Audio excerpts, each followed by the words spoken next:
Shop Amazon for last minute gifts. Great deals for everyone on your list. Gifts for mom and gifts for dad. Even for your sister and your brother Chad. Ah shoot, we didn't realize we were supposed to get a gift for our dog walker guy. We almost forgot about our dentist Dr. Kerr. We didn't expect to get a gift from her. Or our cousin, I forget his name. He got us something nice, better reciprocate. For last minute deals on gifts for people you forgot. Get fast and free shipping at Amazon. Your challenge, if you choose to accept it, is this. Let's go! Let's go! Show up on day 1, work out with us for 30 minutes, feel good right away. Yo! Repeat 5 days a week for 3 weeks. 3 weeks? 5 workouts a week. We're Body, and we call that a body block. You pick the block, and you're going to love the experience. On week 4, this part is really important. Take the week off. Seriously, we mean it. Rest. Go on vacation. Or try something new. Maybe some yoga. Notice you're not holding on to any tension here. Or a dance class. Get sexy with it, daddy. You do you. And then start again. Be committed to this process. Choose a new body block each month. Get a new challenge each month. Have fun every day. Avoid burnout. You're not going to quit on yourself today. This is how you reach your goals. You in? There is nothing that we can't do if we work together. Sign up for your first body block today. Visit body.com for a free trial. That's BODI.com. Are you ready to get started? Welcome to CareFree Black Girl Podcast, where we discuss everything carefree, black, and girl. What's up, y'all? Shay, Nico, what's up? What's Gang up? in this week. Gang in How has it been the last few weeks? Honestly, I've been good, y'all. Today, mostly I've been sleep.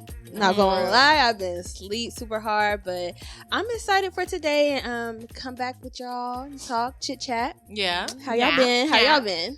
I've been doing good. I can't really complain. I showed up for work every day. Period. Yes. Monday through Friday. I was there. I didn't clock Clocking in. out. I didn't fake sick. Boy, I was this close to being like, a pipe just burst in my apartment. I need to go home. I was digging, child, trying to find something. But, a girl showed up. Jimmy Turner World Tour is going really good. That's so what's up. if you're in the Atlanta area, you need tooth gems. I mean, that's goes without saying. But outside of that, it's been pretty eventful and, just chill. I'm trying to think. Is anything... Yeah, it's been pretty chill. Period. Anything new in life? Not really. Same thing. Nika been really sleep today. I was supposed to try Pilates this morning, but okay, now Pilates. I was too late for my session, and I said, you know what? No. So I just went and got my nails done. And I just went and got my lesson nails. Self-care. It's the same, Or self-care. A little Milky Way. Yeah, so slight. Same as the... Yeah. So slight. Same as the OG. I always get the same color, but yeah, that's neither here nor there. Mm-hmm. We also have another guest today. Yes. Ateara. So I'm gonna let y'all know who she is if you do not know. Yeah. With an undergrad degree in mass media arts from CAU, Ateara has the unique ability to negotiate and draft contracts ranging from entertainment-related employment agreements and arrangements to agreements addressing the monetization of intellectual property. She gives valuable consultations regarding brand management and career strategy for the upcoming and well-seasoned artists, music, film, TV producer, manager, talent, you name it. She's booked. She's booked and busy. She's experienced in forming businesses of various forms and is well-versed in the protection of intellectual property through trademarks and copyright. Hey. You got through it, though. I Break it. my way through it. Welcome, Ateara. Yeah, I am originally from Brooklyn, New York. Okay. Yeah, fun stuff. I came to Atlanta for college. And of course, it's because I saw College Hill and I was like, I'm going to Clark. Yeah. And it gave That's exactly all what took, it needed huh? to That's give. all it took. Okay. Yes. That's all I needed. And it gave me exactly what I was looking for. Is exactly what I got. Mm-hmm. So there's that. Then I went to law school, which was also here as well at Atlanta John Marshall Law School. Okay. And then, took the bar, passed it on my first try, and here we are.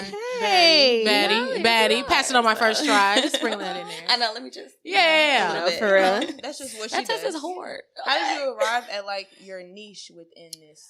Yeah, so because I have a mass media background, essentially like all of my friends were trying to be, you know, TV personalities, radio personalities, music producers, you know, actresses, actors, you know, film producers. So I kind of got the idea of it, or at least started falling in love with the entertainment industry as a whole in college.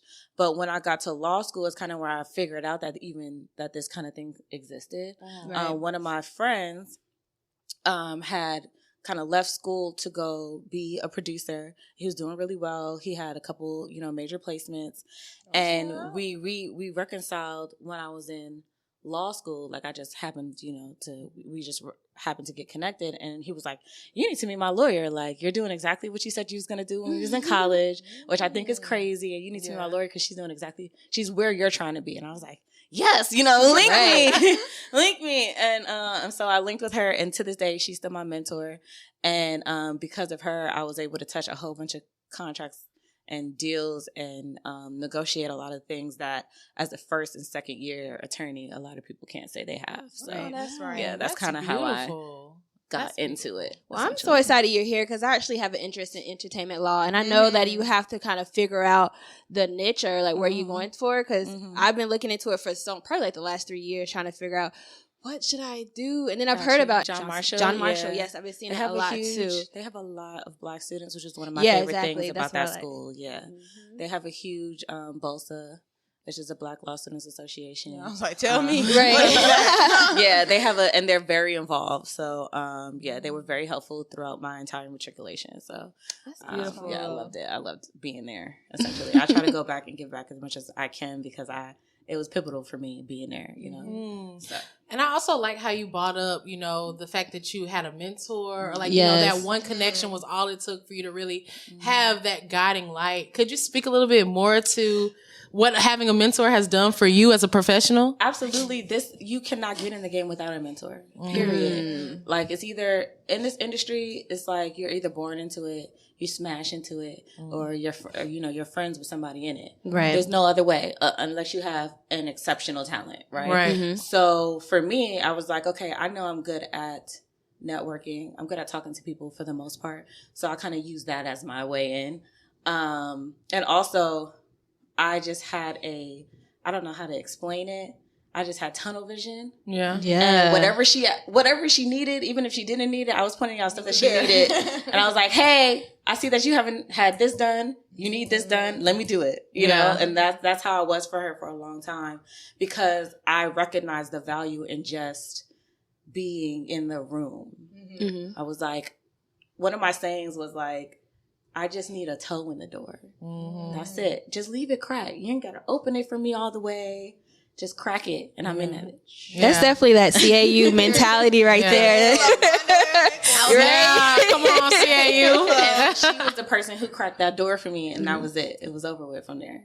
That's beautiful. That's I perfect. agree. I feel like entertainment law is so interesting. Yes. It's so like, I don't know. It's like such a, like, it's not a rarity, but it's like, it's gold. Like, I have so many questions, so many interests. Like, Cause there's it's so much stuff that you want to do. You know, it's easy to be, or it's not easy to be, but you know, a lot of people want to be the creative or the person in front of the camera, but it's a whole business. It's a whole world behind the camera, behind the microphone. Like if you're going to be putting stuff out, you need somebody to protect your IP. You need somebody who's going to, you know, have your best interests at heart and stuff. So that's beautiful that's what you're doing. And we're in awe. literally. What's up, Carefree Black Girls? It's Quanna here, and I'm excited to join Festival next month in the ATL. We'll be speaking, performing, and fellowshipping with the girls as we welcome 1,000 plus women into Web3. Yes, y'all heard that right. It's a festival, y'all. Join us March 31st through April 2nd for 3 days of Planet Her, an intergalactic Web3 world powered by blockchain technology and populated by the matriarchs. It's time to rebuild, y'all. You can book your hotel and have 40% off using Clerk. See y'all next month.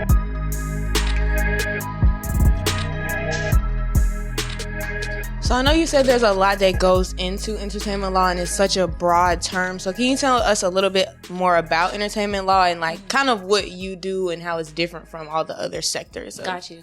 So there's like two main types. There are the transactional attorneys, which is what I do. We handle mostly paperwork, negotiating contracts, And then there's litigators, where it's like, if there's a dispute because of those contracts and we can't resolve it through means outside of, going to court, then you have litigators who spend all day suing each other, suing everybody, usually on the basis of those contracts or the basis of like verbal agreements that didn't occur or something that's going on where, the situation we tried to work out on the transactional side didn't really happen. So that's like what Phaedra did. Phaedra was a Shop Amazon for last minute gifts. Great deals for everyone on your list. Gifts for mom and gifts for dad. Even for your sister and your brother Chad. Ah shoot, we didn't realize we were supposed to get a gift for our dog walker guy. We almost forgot about our dentist Dr. Kerr. We didn't expect to get a gift from her. Or our cousin, I forget his name. He got us something nice, better reciprocate. For last minute deals on gifts for people you forgot. Get fast and free shipping at Amazon.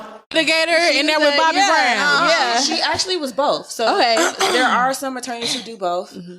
For me, I don't like litigating. I've done it. I'm good at it. That would make me nervous, honestly. I prefer not to. And that's just because of how I want my life set up. Right. But I know a lot of attorneys who do both. And I know some attorneys who just litigate. So for me, like I have a Rolodex of specifically Black lawyers, entertainment lawyers who like I can refer out to for different reasons. Like I know tax attorneys, I know immigration lawyers, etc. Who like, cause there's so many other, like I said, entertainment law is multifaceted, and sometimes, it takes having these other relationships so that you can say, hey, I might not be able to offer that service, but I know somebody who can. I've vetted them and they already know your situation. It will be a smooth transition. Right. And that's how I kind of handle myself. But there are a lot of people who do both.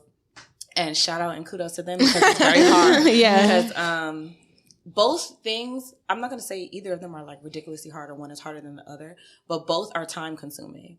So to be an attorney who does both, it's hard because what do you prioritize? It's hard to prioritize things in a way that makes everybody happy. Is what I'm noticing. Because like when I notice on the transactional side is that sometimes the attorneys who also litigate take forever to get back to us for things that could have been done in 5, 10, 15 minutes, maybe 2 or 3 days, because they also are worried about their trials. Right. And then on the flip side, as a transactional attorney, if you do it too long, right, you kind of forget how to threaten people in the right way. Because we're so used to like trying to make it work and trying to, kind of get everything together, because success to us isn't necessarily, somebody winning and somebody losing. Success to us is the project coming out. Success to us is like, everybody both parties getting what they need. Yeah. So sometimes when it becomes an issue, remembering that you still got that litigator bag, is good for people who are, too far off on a transactional side. So I like to keep up with a lot of the stuff that's being litigated. And I keep a Rolodex of all the different complaints and stuff like that because I'm just an uber nerd. So that's good. Does really good at attaching the case files themselves, like as they report about them. And Billboard, I'm like a professional Billboard.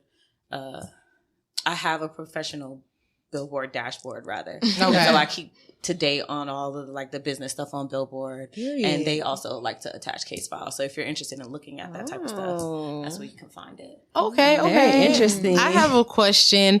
What do you think, like, what are the best parts of a contract? Like, what are you looking for when going into that? What does a good contract consist what of? are you not looking for? And what are you not? Yeah. So what you really want to pay attention to is, what am I obligated to do in exchange for this money or this thing that you're supposed to be giving me? So what is the transaction? Okay. Who's transacting? Well, what are they transacting? What are my obligations for this money, essentially, is usually what's going on. So when you're going to get paid, how you're going to get paid, can I audit you if I don't think it's correct? Those are all important things. And usually in IP, it's how long is this license? What kind of grant is this? Am I giving this to you forever? Am I giving this to you for a limited period of time? True. What parameters am I putting around the use that you're using it for? Like those are all like really important things. And also credit. Are you crediting me? Yeah. Are you trying to take my credit off? You know, are you know, what are we doing? So those are like the real, like important stuff that you want to just figure out off the top of your head. Like, what are we doing here? Essentially. Right. And True. usually with the agreements, because they can get so long and arduous, we start off with a proposal or a short form that has all of the material terms in it. So that way it's like, if we negotiate and we agree on these things, then we can even get here. Because we don't want to get here if we can't even agree on these things. Essentially, that's how that works. The meat and potatoes. Exactly. So this can be like any type of contract, right? Kind of. Mostly recording agreements. So the agreements between the artist and the label, the agreement between the producers and the artists and the labels, and if there's feature artists, that type of thing. Right. Songwriters and their participation. So like everybody who touches the album has to get a contract, essentially. If they're getting royalties, if they're getting paid in some form or some shape or form, there has to be some kind of contract that memorializes that. But then also, there's also like a lot of NIL rights. NIL rights are name, image, likeness. Okay. So there's a lot of that as far as like brand partnerships and sponsorships, et cetera, things like that I also do, which is kind of like a part of being an entertainment lawyer as well. Okay, word. So working with artists, what are some of the most common mistakes you've seen them do in like signing contracts? I mean, the most common mistake is not having a lawyer in the first place. True. Come on now. Which, you know... But what if you're just starting out? Like, It's a sweet spot. Yeah. This is the thing. It's like, you know, do you want to give up 5% of your money now? Or, you know, 25% of your money later when you didn't have somebody look at it and now you don't even know what these percentages are, how they work, you know, who's getting what. You know, if you don't understand those things, you're actually losing money later. But up front, it looks like you're losing money now, you know? Right. So I dig it, especially when, like, this is your first check or your first lump sum check. And, like, I don't want to share this with anybody. They may or may not already have a manager that they're already giving 15 to 20%. So they're like, you know, another 5% on top of that. You know, and I completely understand the logic. But for me specifically, because I do this because there are not a lot of people who look like me who do this. Right. And there are not a lot of people who can break it down to you in a way that you would understand the way that I can. And I give grace where I can. So it's like when I care about those factors, like this is your first check, this is this, you know, this is that. I'm not sure about whatever it is, whatever have you. So I'll work with you if I can, you know, to a certain point, because, you know, you can't pour from an empty cup and, you know, I can't help you if I'm broke. So there's that. But I still will try to work with you, you know what I'm saying, as far as my fees, because I understand how that feels, you know, and a lot of people aren't going to do that. They're just like, my rate is my rate. Yeah. What is like an average rate that like somebody should expect? Like say like a new talent or maybe you're licensing for a new film or something like that. Like what should somebody expect when they're trying to seek a lawyer? Sure. So it depends on what kind of talent you are. So if you're an artist, it's going to be a little bit different for an artist than it is for a producer than it is for a writer. Right? Okay. So across the board, it's 5%, right? 5% is like the normal. But for my producers specifically, because their fees or their advances, the amount of money that they get up front can range from $500 to $50K, you know? So for me, I take my percentage based off of what your amount is going to be. So if you're making under a certain amount, then my rate is lower. If you're making over a certain amount, my rate is higher. And then I have like a standard minimum that applies once you get to a certain level, essentially. So I do it that way because it's like the more money you make, the more money I make. You know what I'm saying? The less money you make, the less money I make, you know?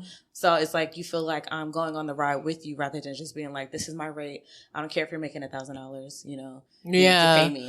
800, 500. I don't get ridiculous in my opinion, because it's like you still got to eat and you still got to be able to make this music. And my job doesn't exist if there's no content to move in the first place. So I keep those things kind of, I keep those things in the back of my mind, you know, when I'm making these decisions rather. Have you ever had like a wild request on either side? Just like, wow. Every day. Every day, yeah. I think a big part of my job is literally just mitigating expectations, managing expectations, and bringing people to reality. Right. Now, that doesn't mean that I'm trying to, because I am naturally rebellious. So I naturally rebellious. Me too. I'm naturally like, oh, this is the box. Well, we going over here. So I don't like to put a damper on people's ideas.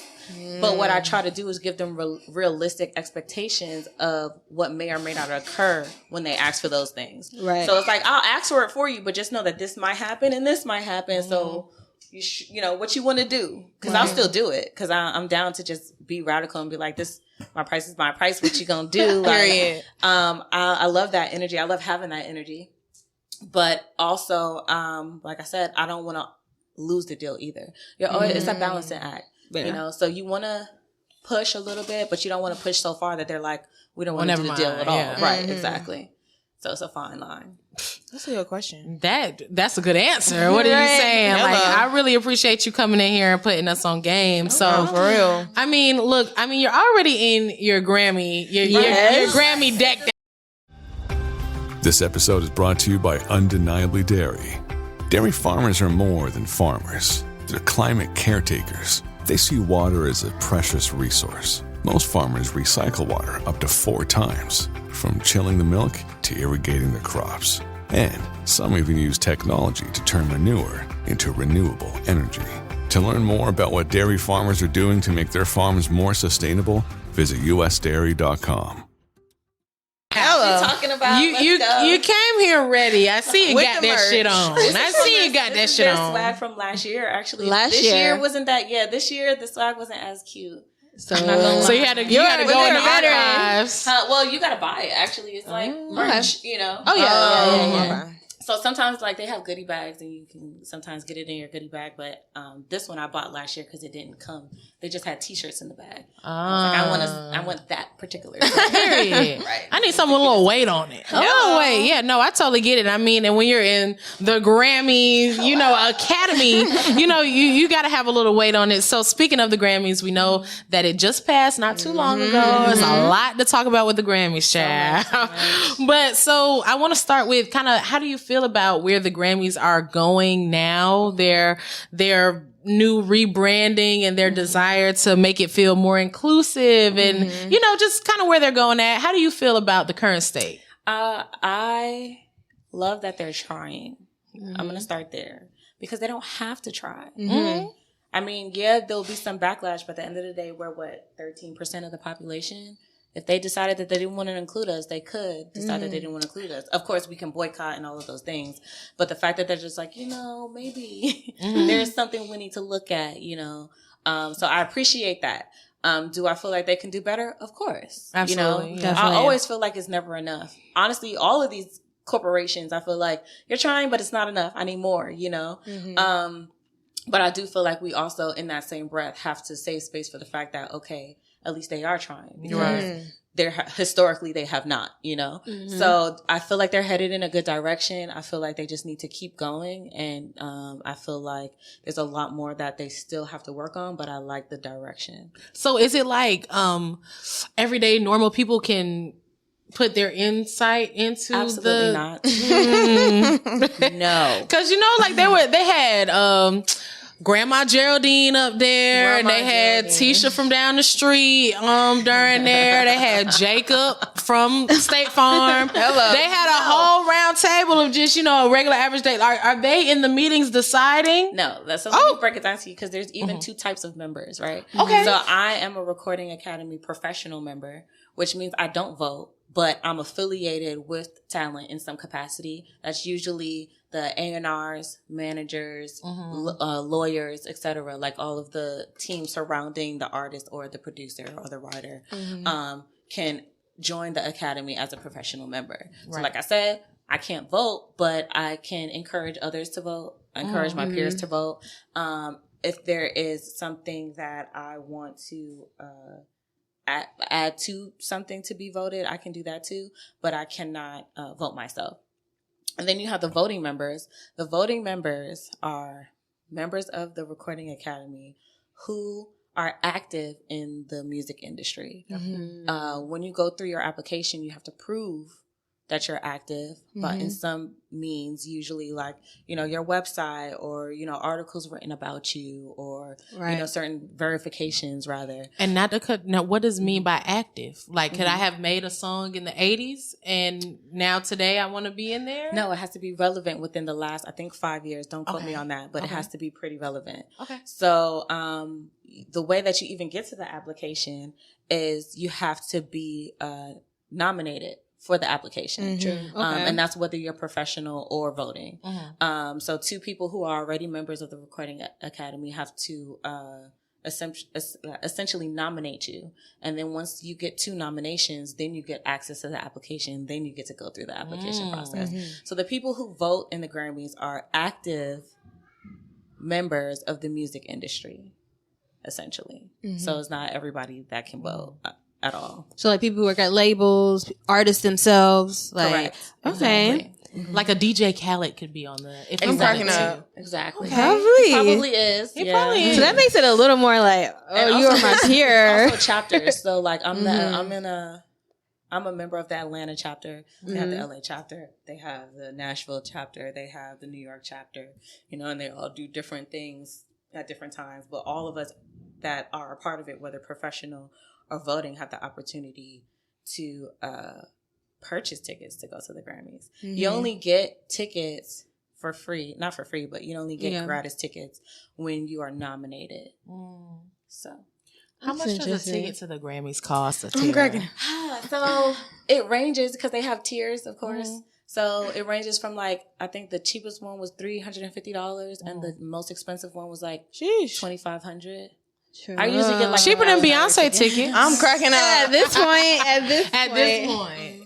How was your overall experience just being at the Grammys from like, were you on the red carpet or at least see the red carpet? And then did you touch the red carpet? It was actually a good Grammys this year. Did you breathe the same air? Let's get to it. Yes, I did. And it was, no, just like, but no. So I didn't go on the carpet. But it was just because I was too late. I could have probably went on with my one of my clients. His name is Dixon. He actually won a Grammy for his work on Renaissance with Beyonce. Okay. Beautiful. Okay. Dixon. Yes, congrats. Check him out because he's a genius and he's also one of my favorite clients because he told me, I think in our second meeting, that if he didn't decide to do music, he wanted to be an entertainment lawyer. So we have a lot of great discourse all the time about things that are going on. And because he's one of my more well-informed clients, makes my job easier. Right. And so like, that's all like, I don't even know. Talking to him is like being in law school again. We're just like keep you sharp. Ideas, and just, iron sharp as iron, diamond sharp as diamond. Yeah. That's how I feel about that. But, so I missed the carpet and so did he because we was tired because it's like a week and a half of events and there was there were things happening. I saw so many parties. It was honestly, it was. They were like, we outside. They were like, there's no more COVID. We are outside now. Not the Grammys themselves. They still have certain regulations in place, but like all of the parties and stuff, they were like, we're outside. Everything was simultaneous. It was a nightmare. Yeah. Throughout Instagram, that's what it was giving. Throughout the whole Instagram. If your man was out at Grammy week, he's gone. You've lost him. He's probably found himself a little Dirk, and he has a nice new home. Like they was outside. It was a whole thing. It was outside. Like it didn't even matter if you were like confirmed for something because everything was at capacity. So they were like, sorry, it is what it is. So the whole hustle and bustle, the getting ready for the Grammys, how did you feel? Like, put us in Ateara's mind getting ready. So I was actually very upset because why? So I flew in and I was trying to get my hair done like that first day. Right. And my hairstylist flaked on me. So I was mad. But luckily, you know, I have enough hair on my head and I know how to do my own hair. So it worked out. I just didn't want to have to worry about that. Right. But for me, I realized, and one of the good things about, you know, my personality that works in this industry is I'm extreme. Like I'm Gemini. I'm a Gemini. Gang, what's your birthday? Hey, May 28th. June 5th. Different. It is a big difference. It is a big difference. But yeah, I'm very fluid. I go with the flow. So it's like if I have to pivot, I pivot. Yeah. And it is what it is because it's like, you know, that whole the show must go on. You know, they say these things because there's some truth. There's a little bit of truth in there, you know.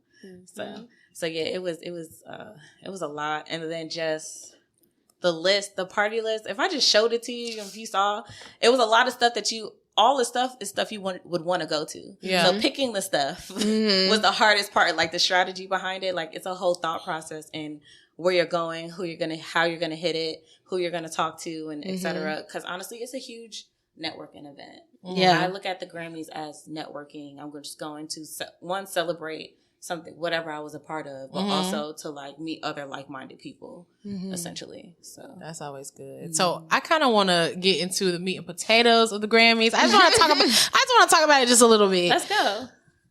Beyonce, I'm cracking up. How did you feel when she didn't get? You know, let me preface it just a little bit because I don't want to. The entire stadium looked confused. We were really looking at each other like, what? Yeah. What? I thought we all just Harry's house. We all just or expected anybody her to win. Like, well, we were all looking at each other like, is this real life? Okay. Because there was a lot of good albums in that category. We were so confused. We were so confused. I mean, I've never heard his work, so I can't say whatever. But I was disappointed. Mostly because we know what that album, what the Renaissance album did for us, you know, especially in a time where it's a very dark time. She was like, you know what? I could go dark. I could go talk about all of these issues, but how about I lighten the mood and make you feel better because you got to deal with it regardless, you know? And that whole stance on it is what made me be like, how can you not? But then you also have to realize that we are 13% of the population, which also means that we are a small percentage of the voting members. Even though they are doing better, we are still a minority percentage of the voting members of the Recording Academy. So it's like, even though to us and through our lens, you know, this is the album of the year, everybody else isn't going to share that, you know? Man, and I've heard Harry's House. I have heard it. It does have some songs on that bitch. Don't get me wrong. And not to give too much, this is the carefree black girl and not the careless white man. Hello. But no, not to give him too much. It is a good album. But to what you're saying, like the way that she approached it, the artistry behind it, like giving people a whole new feeling, like liked it, hated, loved it. Like this was a topic of discussion and there was something for everybody to kind of take away from it. So when it got snubbed, my whole thing was, cause like I said, I have heard Harry's House. My whole thing was, okay, why was the whole seasoning of the Grammys Beyonce adjacent? When you're on red carpets, everybody's, so are you ready for Beyonce? Or what's your favorite Beyonce song? How was it meeting Beyonce? You seen Beyonce at the Rock Nation? Right. Beyonce's, they're opening up Trevor Noah's like. Well, she did make history. I mean, she won the most made Grammys. history. She's the most We don't want to take it away Grammy from her. Award winner. Like, no one has more than her. Period. But like I said, they still have a long way to go. But to be it like, oh, Beyonce, but then when it's time to give Beyonce her things, the girls go missing. I mean, that's how I feel about the Oscars too. Yeah. Well, yeah.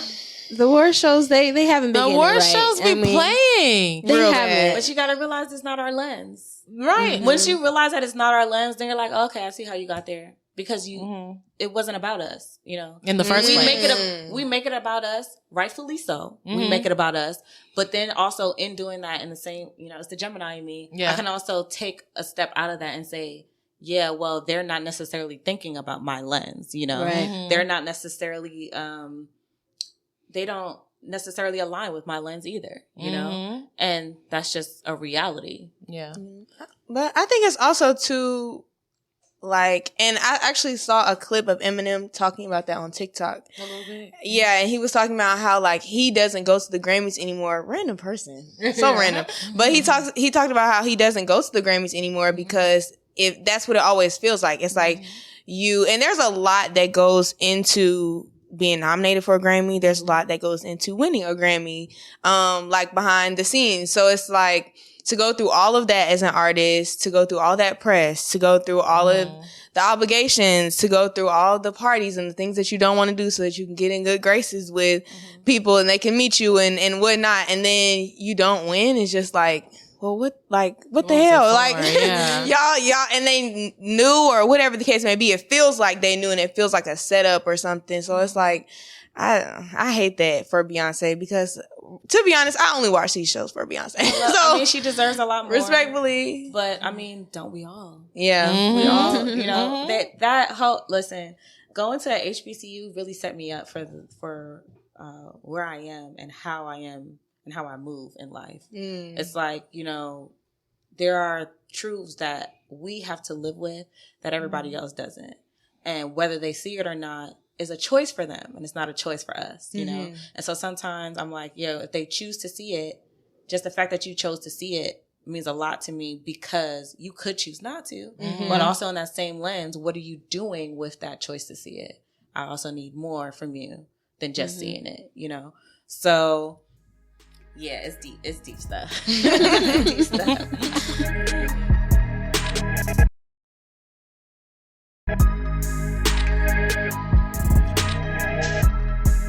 So you talked a lot about how your job is a lot of basically like managing people's expectations and stuff like that. So can you talk about your most challenging career decisions that you've had to face so far?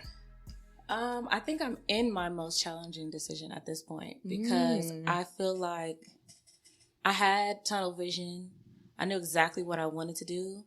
Now that I've done it, I'm like, okay, what's next? Right. What am I supposed to do now? I mean, I know that I'm supposed to, you know, maintain what I've built, you know, be consistent, grow it. But I'm like, do I want to align with, you know, another attorney and kind of make it bigger? Do I want to, you know, stay on my own for the whole time and maybe whittle it down to like a few clients with that I'm doing stuff for all the time, or, you know, like what's next for my career? That's been the hardest for me because I've always had a plan and a goal. So to not have one is kind of like, I'm scary. Yeah, it's very scary because I've never been in that space before. So I'm just trying to get comfortable in this uncomfortable space of what's next because I'm not really rushing to make a decision, but it's also for me because I'm so used to a trajectory. It's like, am I not doing what I'm supposed to be doing by not making a decision right now, you know? So, and these are not, because I took a path that was unorthodox, I don't have a game plan. You know, I've never had like this is how you do it. I kind of made it up along the way. So it's like, but I always made it up like at least 3 to 4 years ahead, you know? So now I'm like, okay, what's the next 3 or 4 years look like? I have no idea at this point. I know, you know, I'll take on the clients that I love or like, you know, and I'll leave the ones who I don't. And that's another answer, I guess, is the breakup, you know, because as an attorney, the type of attorney that I am, you know, you can fire me at any time, but I can also fire you. So sometimes, you know, the money isn't worth the headache and all money ain't good money. So figuring out, that's been one of the hardest decisions for me, is figuring out, you know, maybe whether a situation is something that I want to continue because it's good money or not continue because of the headache, you know? So yeah. What's something? Go on. What's something that'll get you cut off? That's what I was about to ask. Like, what's the headache? Like, I'm curious because you hear so much about like what managers hate about working with artists, what tour managers hate, what producers hate. Like, so what is your I hate artists? Want to get somebody? No, so this is a very nasty. This can be, excuse me, a very nasty industry. Yeah, there are people who call me and are like, I want to make sure that this person does not get paid. I want to make sure that, you know, I want to make sure that I'm taking, the way that they'll say it is, I want to make sure that I'm taken care of, but it's really like, oh, you want to bite this apple that you didn't create, you know, that you didn't sow seeds for or whatever. So, situations like that, I'll be like, I'm not the attorney for you. I will refer you somewhere else because this is not the type of time I'm on. Or there'll be situations where I'm already in it, and then like, a producer may not want to pay their manager, or they may not want to pay, you know, their booking agent or something. And I'm over here sitting like, I know you just got paid, you know what I'm saying? And if you could do that to these people who've been riding for you for how long, then what's stopping you from doing it for me too, you know? So, I mean, it's a little bit different because I can sue you for it, but it's also, you know, and it's like, come on. But it's also like, do I want to deal with the headache of having to think like that, like making sure, you know, I'm on my P's and Q's in certain ways to protect myself from you. If I'm already thinking in that direction, then I don't need to be working with you. There's no trust. Exactly. And I'm comfortable now in my career where I, you know, like my no's are more important than my yeses. Because come on now. I need to make sure I have time to pour into the people I want to pour into, and I can't do that if I'm saying yes to shenanigans. Right? Exactly. You just laid a word. You just laid a word. Them knows. Very important. Well, that sounds all like a lot. That sounds like a heavy load. I mean, you carry it so well. We definitely appreciate you coming out here and chatting with us. Thank you for having me. And putting the girls on game a little bit, you know, because everybody wants to do something, but, you know, having somebody on the back end that can, you know, protect that is very important to us, very important to me. And I'm sure there's somebody watching that's going to get some gems from this. So I appreciate that. So now time for the Ratchtivities. Ratchtivities. I'm scared. Welcome to Carefree Black Girl Podcast, where we talk about all things carefree, black, and ratchet. Not ratchet. No, we try to keep a pretty even kill. But today, we try to keep a pretty even kill. So you're in the music industry. No, you're in the music industry. It's the rain. So you got to keep your ear to the streets, right? Yes. So you know some of these songs, you know some of these haymakers. Some of them. So I'm here to put you to the test. Okay, so I am going to tell you. I'm going to. You cannot Shazam. I mean, like you didn't tell me the rules ahead of time. No Shazam. Rule number 1.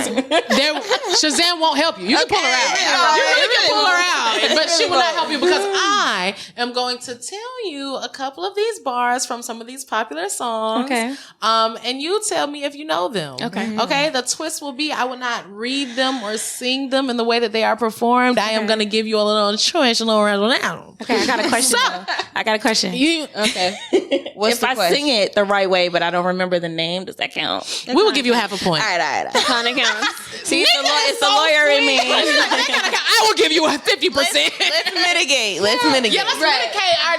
Hold on. Order in the court. It's the negotiator in me. I mean, we learn from the best. All right, so jumping into it. Okay, I cut everybody off lately. Been feeling like a lumberjack. Fuck them. They really got me fucked up, and I wasn't going for none of that.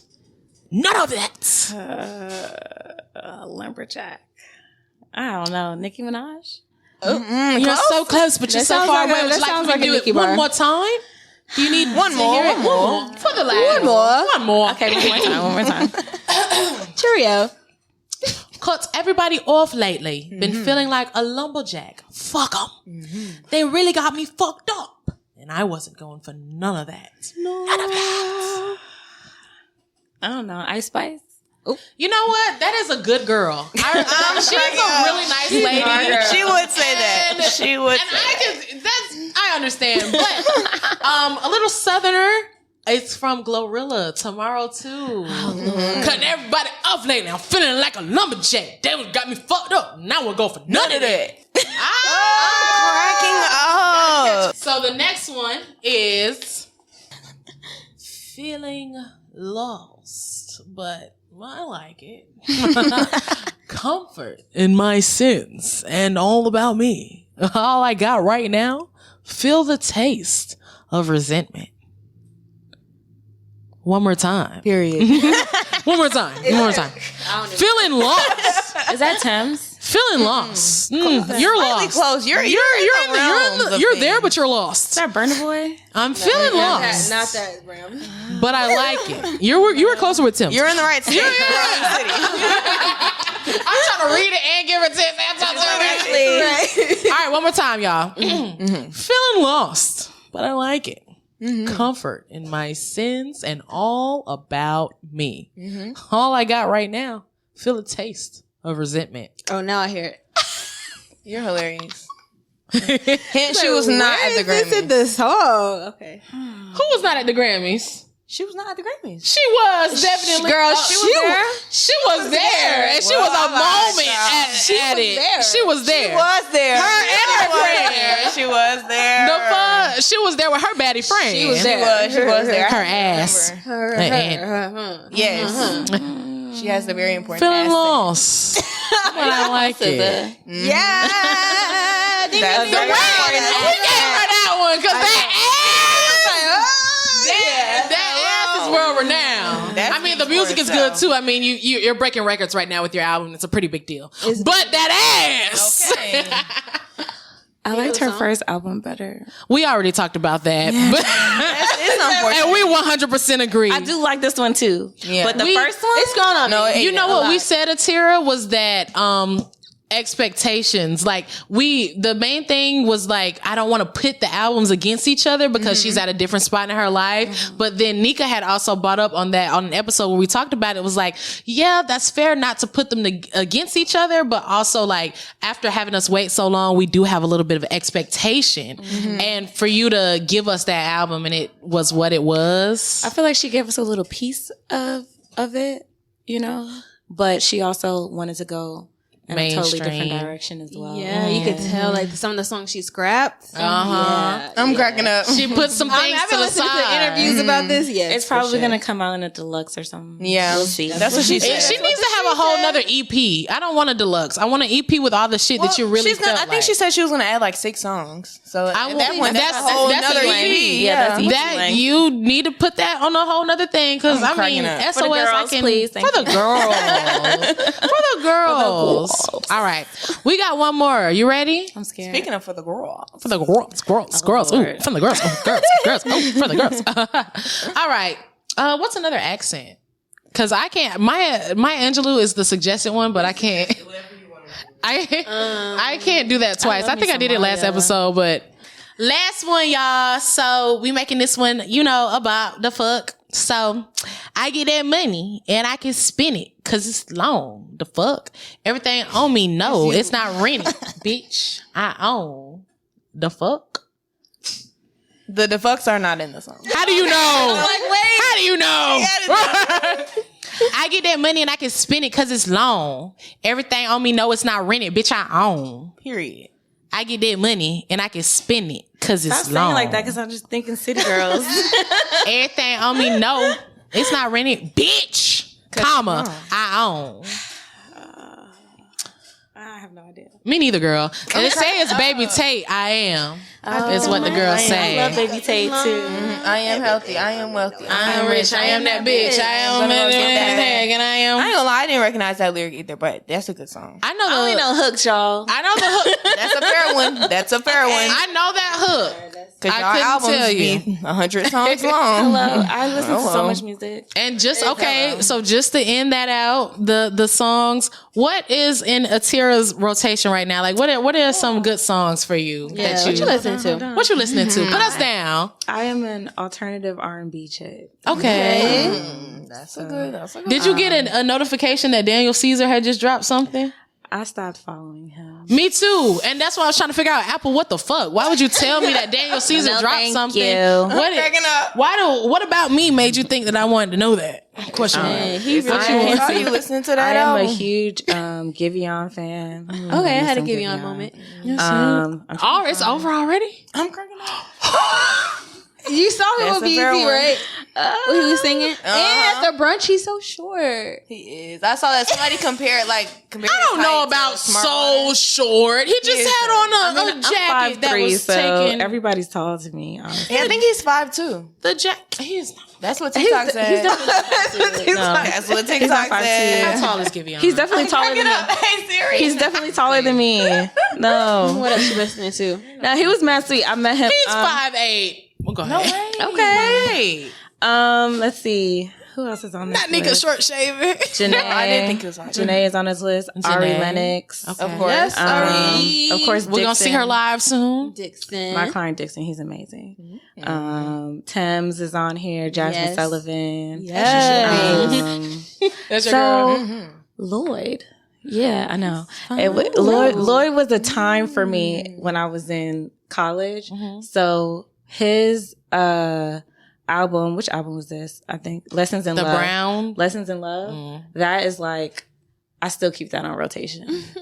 I don't know why. I fuck with his first album. Yeah, he got a few bops. I also am an Afrobeats person, so of course, like the Thames, lots of Wizkid and Burna Boy. Like, I love it. I'm also Jamaican, so I listen to a lot of reggae. Mostly when I'm cooking. That adds the seasoning. I love it. I'm already knowing. That adds the seasoning. I'm already knowing. Exactly. So yeah, that's what's on my playlist. Steve Lacy. I love Steve Lacy. And he's also a Gemini. I'm just gonna throw it in there. Steve Lacy. Yeah, I can see that. Big Gemini energy over there. Kenny Lattimore. I don't know, that sounds weird, but I met him at a party. Grammy weekend, not this last, but the Grammy weekend before this one, the year before this one. And he was just so freaking sweet that I was like, I gotta go back and listen to some of his music. Cause he was in this industry, man, you meet people and you're just like, oh, this is who you are as a person. You know, it doesn't always register through the music and through interviews and stuff. Cause you know, a lot of the times they're coached. So like to actually get a sense of who they are, like, and seeing how they treat people, it is very eye-opening, and it also affects how I listen or whether I listen to your music or not. Definitely. Which is why I don't listen to that person that you said earlier. Child beats me. Started with a D. He's gone. Oh yeah. He's long gone. I was like, why did Apple send me this, girl? I'm on your side. So him and Masego. I remember Masego. I was backstage at one of his shows. And I was probably standing somewhere I shouldn't have been standing. I was very close to like where you have to go on stage. And when he was running on the stage, he like elbowed me on the top of my head, and he literally turned around and grabbed my face. He was like, I'm so sorry. And I was like, you need to go. You know, he was mad sweet. And so from there, I was like, I'm always going to support your music because you're just a good person. That's sweet. So I go out of my way to support people who I meet, and they're like amazing people. Yeah. That's sweet. He grabbed your face. And he was like, oh my God. And I was like, I would have kissed him. I'm not, don't play with me like that. Look, your manager is not about to come over here and don't give me the platform. Out of me. I'm okay with that. No, thank you. Don't give me the platform because I got the plan. I'm just last thing, what is your favorite thing to cook? I can't hold it anymore. So my favorite thing to cook is curry chicken because I love curry. You give me curry vibes. That's it. That's all she needed to know. That's all I need to know. Please, we can't go over any more time. But if you ever just randomly have an extra plate of curry chicken, say less. All right, I would agree.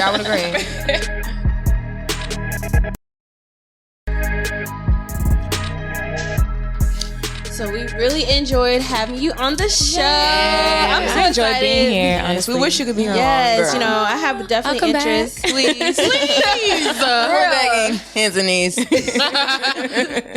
Well, for me, I really like talking to you because I do have an interest in entertainment law. So for the people who also have that interest, can you just give some advice for them to like getting started or anything? This is what I will say to you. If you do not like to read, this is not the job for you. It's nothing but reading, period. It's reading contracts, reviewing them. It's reading articles and reading books to hone your craft. It's a lot of reading. It's very reading intensive. So if you don't like it, this ain't it where you want to be. If you do like it, and you are a consumer of just knowledge like me, I am a I don't even know how to explain it. I'm a black hole when it comes to learning stuff. Like, I'm just like, yeah, so what else? And how does this connect to whatever that kind of thing excites you? Then this is where you need to be for sure. So that's one thing. The other thing I would say is separate how you feel from how you move. That's a good one. How you feel should not ever dictate how you move. Those are two separate things. I'm not telling you not to ever feel how you feel. I'm not telling you to suppress how you feel. I'm just saying don't let how you feel dictate your actions. That's a hard one, though. It's very hard. It's something that you got to practice over time. It's something that I've been practicing for a long time. And I can say that I look back and I'm like, dang, you know, I could give y'all one if y'all want to. It's kind of crazy. It's a long time ago, so it shouldn't even matter now. Please. Yes. So when I was in law school, I was dating this guy. He was an aspiring rapper. And it wasn't like super serious, but it was serious enough to where I was with him a lot. So while I was kind of hanging with him, his music engineer was actually an engineer for a lot of high level artists. And I realized that his stuff was very disorganized. So I was like, you can get me in certain rooms. So this is what I'm going to do. I'm going to clean up all of your paperwork. I'm going to incorporate your company and I'm going to get you set up how you're supposed to be set up because I can. And you're going to get me in all of the studios essentially. But the engineer and him were like, I think they were cousins. But so there was this one day, me and him had been arguing back and forth or whatever, but I'm sitting with the engineer and, he walks into the studio with this girl. They're holding hands and he's like kissing on her. They sit down and I'm, typing on my computer or whatever. I look up, I see them and I go back to typing on my computer. And so in that moment, I'm like, I could make a shit show out of this, but I know that, what I'm trying to do is bigger than this and it's bigger than him. Hello. So how about this? I'm gonna act like nothing is, it was the best acting I've ever done in my life. I looked at my computer. I was like, hey guys, what's up? What we doing? You want to roll a blunt? What we want to smoke? What we doing? We having fun? And so he's looking at me like, like waiting for it. He's waiting for it. And I'm talking to the girl like, hee, ha, ha, whatever. And so, there's artists coming in and, it becomes like a session. I met a lot of people that day that I still rock with that like, a few, not like maybe months after that meeting, they were like, wait, you were talking? Y'all were together? And I was like, we were kind of together, but I mean, clearly we wasn't, See how they were like, no, there's no way. There's no way that you handled yourself that way. Like if you can handle yourself like that, you can handle yourself anywhere. And that one person has vouched for me in so much stuff, literally just because she saw how I was able to handle myself in a position where I could have made a big deal out of it. And I would have been in the right to do so, but I didn't because at the end of the day, it wasn't about me. It was about their session that they paid for that I was just participating in. So, man, yes, there's that. That's a gem for sure. And if you want to talk about like where I am and where he is, let's just say he's not rapping anymore. Yikes. That part. Scanning for the That part. Love it. So for people who want to follow you, connect with you, or even work with you, where can we find you? So I am ashamedly addicted to Instagram. So Ateara Lenise, AtearaLenNise. DM me. I usually respond. I'm pretty good at responding too. So, and I'm pretty good at keeping up with people on there. So you can usually find me there. Also my email address is Ateara, Ateara @guardyourgifts.com, which is essentially my, brand, which is Guard Your Gifts. That's a good title. Thank you. It's trademark. And how can people interact with the brand, the Guard Your Gift brand? Is there like? So I'm trying to figure that out. So I'm actually at a point now where, I don't know if I want to do like Patreon or just like somewhere where I can just give people, this is what you need to do. This is what you need to sign up for, you know, how to essentially monetize your IP before your big break, essentially. You should. You have a very soothing voice. Thank you. Maybe some ASMRs are in your future. A lot of people say that to me over the phone until they piss me off. Right? And then they're like, show me the money. That Gemini come out. You're a little too calm for me. Talking shit. That's beautiful. That's usually how I go. Well, it's been a great time having you today. We really appreciate you coming out. Very cool. Girls, tell them where they can find you guys at. Well, you can find me, Nika, at Carpe Nika on Instagram and Twitter. And be sure to follow my brand, broketodope.com on Instagram and broketodope on Twitter. Cute. Yeah. Pew, pew, pew, pew, pew. You going? I thought I was going in the line, but you can go. No, go ahead. It's your world, gang. Rock, paper, scissors for it, real quick. Rock, paper, scissors, shoot. My name is BrandNameShay. I am the host that does the motherfucking most. If you want me, you can find me anywhere that you can find people at. You can find me on Instagram at BrandNameShay or Twitter, BrandNameShay, same spelling. Y'all on Twitter still? Yeah. Here's the thing. Not really. Here's the thing. It's okay. Just like you're ashamedly addicted to Instagram, Twitter, it kind of has, because I've been on Twitter for so long. I get it. That's the point. And Twitter, I feel like my engagement is a little bit more organic on Twitter. And like if you follow me on Twitter, you follow me on Twitter. If you follow me on Instagram, you follow me on Instagram. But Twitter is like, I'm going to tell you what the fuck is going on and stuff like that.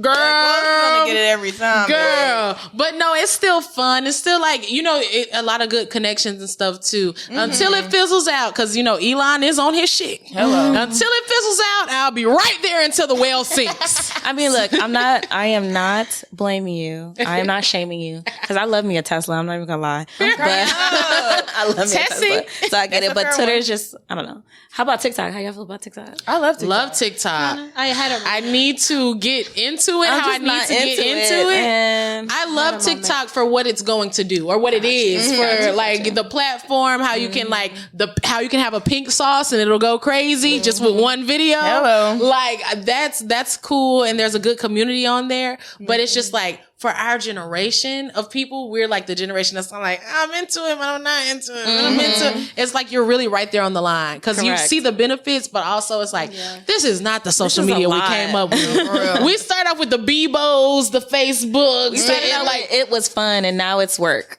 Now it's work. And a lot of the girls don't know how to work, though. This is true. Well, I love TikTok. I feel the same way in terms of like where Twitter is kind of your safe space where you talk about whatever. Like that's it for me. Like I love TikTok. You can find me on TikTok at New Sunny D, or you can find me on Instagram and Twitter at Rebellious Quanna. That's RebelliousKiana. And then make sure that you're following us. Make sure you're following the pod, CFBG Pod on Twitter, and then Carefree Black Girl Inc. on Instagram. Use the hashtag. Let us know if you have any questions for Ateara. Make sure that you reach out to her. But also, hashtag it. Let us know that you're listening to the episode and what you think about all the gems that she has dropped today, child. And yeah, that's all that we have for y'all. We appreciate y'all. This has been Carefree Black Girl Podcast, powered by Revolt TV. Pew, pew, we pew, out. Pew, pew. Period. Hey, Carisha.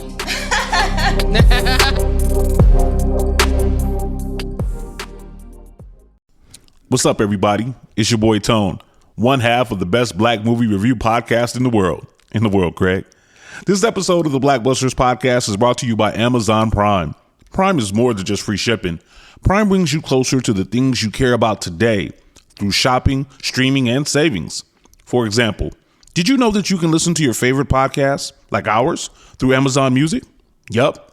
You can also watch your favorite movies, like the ones we review on Blackbusters on Amazon Prime Video. Yup. But it doesn't stop there. You can use Prime to get more out of your interests. From purchasing behind-the-scenes books about your favorite movies to listening to soundtracks of your favorite films. Yup, and yup. Whatever you're into, or just getting into, Prime can help you get closer to it. Visit Amazon.com/Prime to sign up. From movies and music to passions and podcasts, it's on Prime.